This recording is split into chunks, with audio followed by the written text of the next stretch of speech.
Então, eu gostaria de agradecer primeiramente a professora Letícia por aceitar ser minha orientadora e a presença e disponibilidade dos professores Alexandre e Bibiana para compor a banca examinadora. Meu nome é Matheus Haas e eu vim apresentar a construção de um espectrômetro para análise da irradiação transmitida por uma célula solar orgânica. Bom, para a gente entender o porquê deste ser o título do trabalho, eu inicio com uma breve introdução.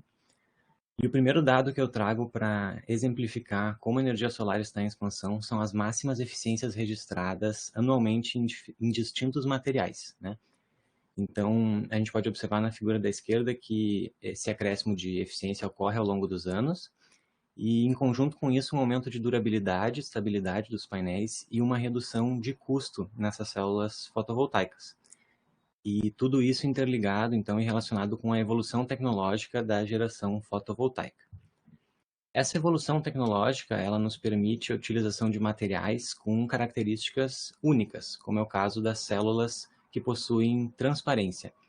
Aqui a gente pode observar na figura A uma célula solar semi-opaca e uma semi-transparente. A diferença é que na semi-transparente o sombreamento ocorre de uma forma homogênea, né? E essas novas características desses materiais nos possibilitam novas aplicações, como é o caso do uso desses materiais em janelas de edificações, ou até no caso para o cultivo de hortaliças em estufas agrícolas. Mas a partir do momento que temos novas aplicações com esses materiais, surge uma nova preocupação em relação à irradiação que vai ser transmitida para dentro do ambiente. Uma vez que o espectro solar é conhecido, nós sabemos o comportamento de cada intensidade em comprimento de onda que compõe essa radiação solar. Mas no momento que inserimos um novo material, nós não sabemos exatamente esse comportamento, né? Então, o meu trabalho ele quer responder a seguinte pergunta, que é como mensurar a influência do material fotovoltaico na irradiação transmitida para o interior do ambiente. Talvez dessa forma fique um pouco mais claro o porquê deste ser o título do trabalho. Nós queremos justamente construir um espectrômetro, um instrumento capaz de realizar essa análise da irradiação transmitida. Bom, o meu trabalho ele vai ser apresentado no formato de V de Going, em que a questão foco é posicionada no centro, e ele é dividido à esquerda na ala conceitual, as teorias, princípios e conceitos que fundamentam o teu trabalho, e na direita a ala metodológica. Posicionando então a nossa questão foco no centro, nós queremos saber como mensurar a influência do material fotovoltaico na radiação transmitida, e o trabalho compõe 5 capítulos que envolvem esse V, iniciando então pela fundamentação teórica. O primeiro fundamento que embasa o nosso trabalho é a lei da conservação de energia, que diz que a variação da energia em um sistema no domínio do tempo é igual à diferença entre a taxa de energia que entra e que sai. Quando analisamos em uma superfície transparente, né, esse balanço é satisfeito por diversas parcelas, sendo essas a parte de aquecimento do material, a parcela de energia refletida, transmitida e as parcelas perdidas por processos convectivos, né? Mas a partir do momento que temos um material fotovoltaico, nós temos uma parcela extra no lado direito da equação referente à potência elétrica produzida. E ocorre, então, para satisfazer essa equação, essa igualdade da equação, a redução de alguns outros parâmetros do lado direito. Entrando um pouco na questão do espectro eletromagnético, nós sabemos que uma radiação pode ser distribuída ao longo de todos os seus comprimentos de onda, né? A gente tem aqui o caso da radiação solar normalizada, em que é possível observar que essa radiação solar que incide na Terra, ela possui intensidades distintas dependendo do comprimento de onda. Bom, Planck em 1901 então percebeu que existe uma relação entre a temperatura do corpo emissor e a intensidade em cada comprimento de onda, e chegou à equação da irradiância monocromática do corpo negro, né? Através dessa equação, é possível prevermos o comportamento teórico, dada a temperatura do corpo, para cada intensidade em cada comprimento de onda, né? Aqui nós podemos aproximar o Sol para 5.800 Kelvin, por exemplo, e observar ele na linha de coloração verde. Entrando um pouco na revisão bibliográfica, os autores presentes nesse slide são os que embasam as principais conclusões para a realização desse trabalho, né? Citando primeiramente Liu e os demais autores, eles estudam a introdução desses materiais em um edifício e ressaltam como esses materiais podem ocasionar um aumento no sombreamento na parte interna e, consequentemente, uma maior demanda de iluminação artificial. Os autores também reforçam como é necessário dimensionar o material de acordo com a atividade realizada no edifício, no sentido de que uma atividade que requer alta tensão não pode ser combinada com um material de alto sombreamento. No que diz a respeito do trabalho de Lu e Law, eles identificam que o uso desse tipo de material em um escritório ocasionou a redução de 65% do ganho de calor para o ambiente interno e, consequentemente, uma redução da demanda de climatização para manter a temperatura de conforto nesse escritório. O trabalho mais recente de Zhang e dos demais autores também concluem que ocorre essa redução, mas com um valor um pouco distinto. De qualquer forma, ambos convergem quando o assunto é que ocorre a redução do ganho de calor para o ambiente interno, fato que também pode ser justificado na fundamentação teórica vista anteriormente, em que, como temos uma parcela extra da potência elétrica, ocorre uma redução da energia transmitida para o interior. O trabalho de Sun e dos demais autores cita como células com diferentes materiais acarretam em absorções em comprimentos de ondas distintos. Então, na figura da direita, a gente pode observar dois materiais distintos que absorvem essa irradiação e realizam um efeito fotoelétrico em picos diferentes do comprimento de onda. O último trabalho analisado é o de Bade e os demais autores, que realizam um desenvolvimento de uma estufa tecnológica, né? E eles citam como plantas com diferentes pigmentos também resultam na absorção em comprimentos de ondas distintos. A gente pode observar na figura da direita que o caroteno a clorofila A, a clorofila B e o caroteno possuem picos de absorção distintos dentro do espectro. Então, analisando as duas revisões de forma conjunta, é possível identificar como é necessário dimensionar o material de acordo com a planta que será cultivada. Como, por exemplo, se ambos os picos coincidirem, a energia será utilizada no efeito fotoelétrico e baixíssima energia nesse comprimento de onda será transmitida para a planta realizar a fotossíntese, justamente prejudicando o seu desenvolvimento. Entrando na metodologia que embasa como a gente vai responder a nossa questão foco, né? A ideia é a construção de um espectrômetro, né, para identificar esse comportamento espectral. Utiliza-se, então, um sensor espectral do fornecedor DF Robot, e ele realiza a mensuração dessa intensidade em distintos comprimentos de onda. Um microcontrolador realiza a leitura desse sensor e se comunica com a porta USB do computador, e uma estrutura em madeira pintada com tinta preta fosca para evitar a reflexão no interior do corpo do documento e aproximar ele de um corpo negro ideal. Bom, o primeiro instrumento citado é o sensor, e a gente pode observar na tabela os distintos canais em que ele atua e a faixa de comprimento de ondas detectada. A gente também resumiu em um comprimento médio, né, dentro dessa faixa para facilitar a visualização dos gráficos, e a cor que é identificada pelo ser humano para dado comprimento de onda é observado na última coluna.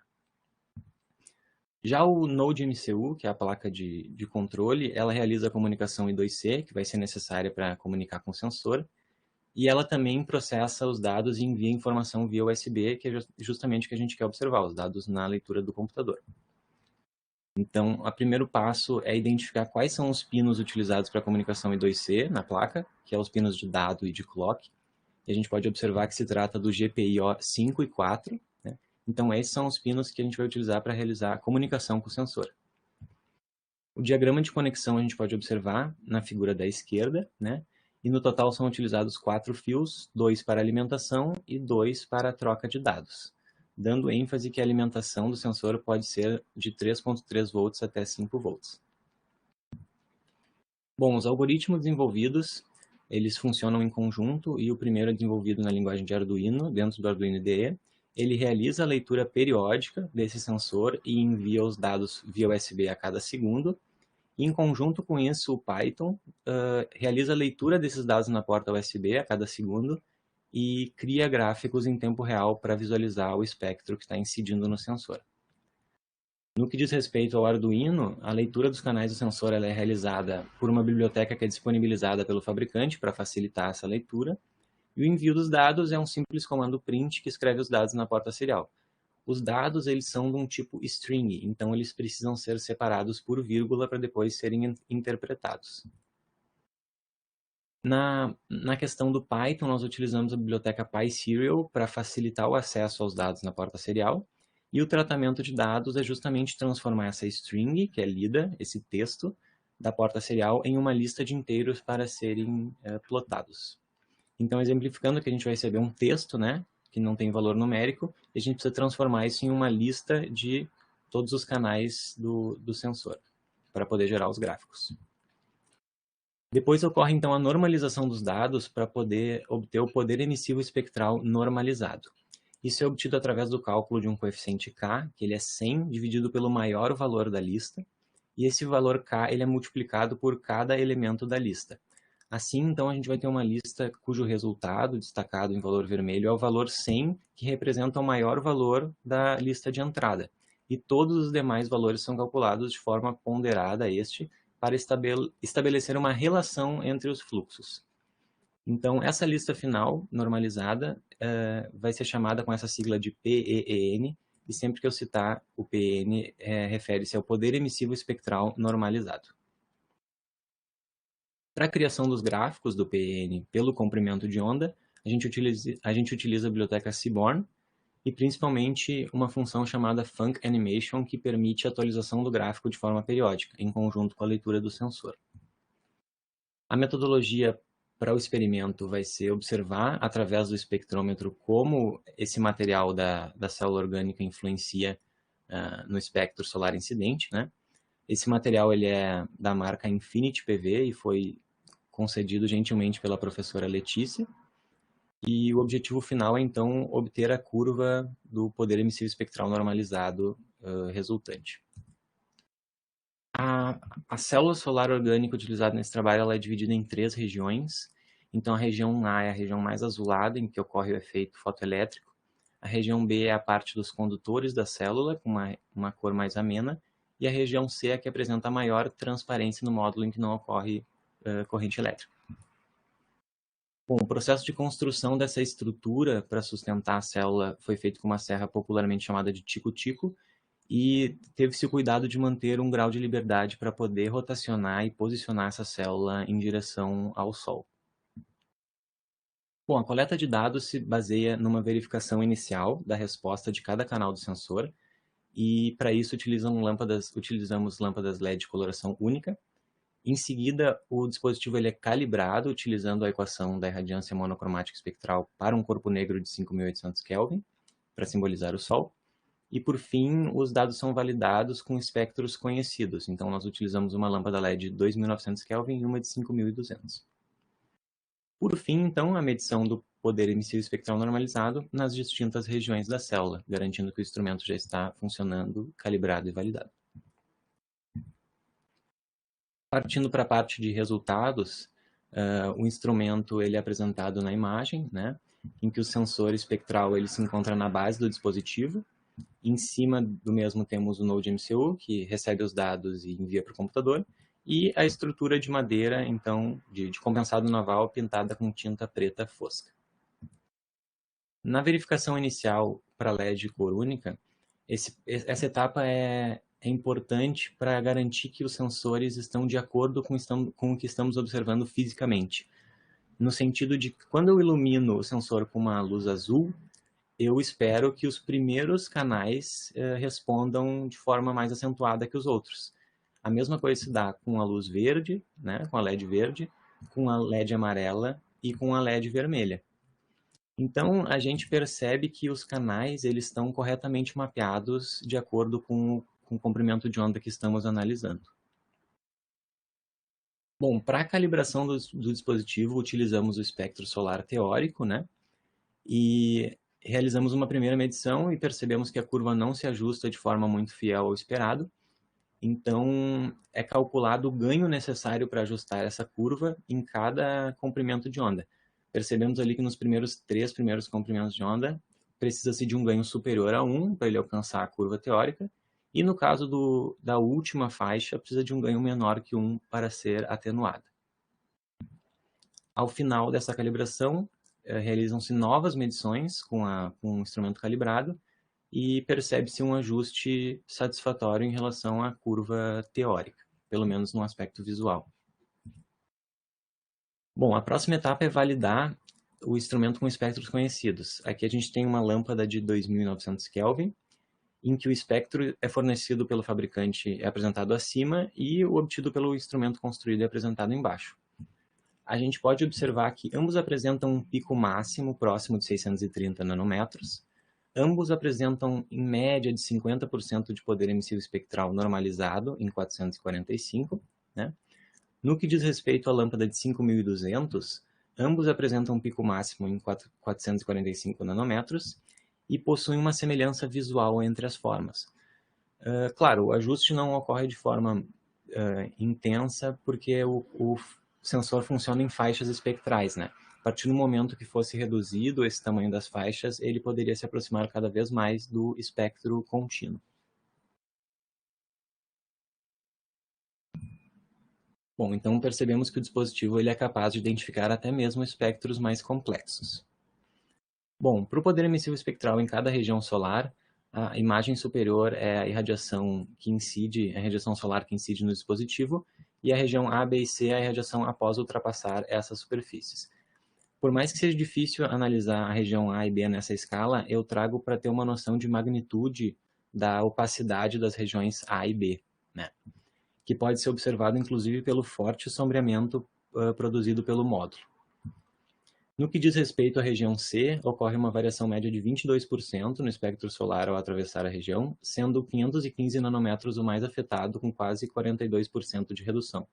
Outro fator que atenua essa irradiação que é transmitida para dentro do ambiente é o fato da alta refletibilidade na célula solar, como pode ser observado nessa figura. Bom, em relação à intensidade espectral transmitida nas regiões A e B, aqui a escala foi ajustada de 0 a 10, então é possível observar que a coloração do material ela influencia no espectro transmitido, como pode ser observado na figura A, na região A, e a absorção do espectro resulta no deslocamento da energia espectral na direção dos comprimentos de onda infravermelho, que tanto na região A e B pode ser percebido que o aquecimento das partes resultou em um deslocamento para a região do infravermelho. Outro resultado apresentado é que o material B apresentou uma atenuação uniforme do espectro. Bom, chegando então para as conclusões desse trabalho, a primeira conclusão que chegamos é que o dispositivo ele é capaz de identificar cores únicas e até espectros eletromagnéticos mais complexos, né, como foi apresentado. O dispositivo, se programado e calibrado da maneira correta, ele é capaz de identificar o espectro da radiação solar e o espectro transmitido por diferentes materiais. Outras conclusões é que a coloração do material influencia no espectro transmitido e que a absorção do espectro resulta em um deslocamento deste na direção do infravermelho. Essa metodologia ela pode ser replicada para qualquer célula semitransparente ou semiopaca, utilizando inclusive outro sensor espectral, né? Então, se quisermos responder a nossa pergunta foco, como mensurar a influência do material fotovoltaico na irradiação transmitida para o interior do ambiente, a resposta é que um sensor espectral constituído por fotodiodos mostrou-se como uma alternativa válida para essa análise. Para trabalhos futuros, eu indico a utilização de um sensor espectral com mais canais e faixas menores de comprimento de onda, e para poder aproximar justamente essa curva cada vez mais de um comportamento contínuo, né?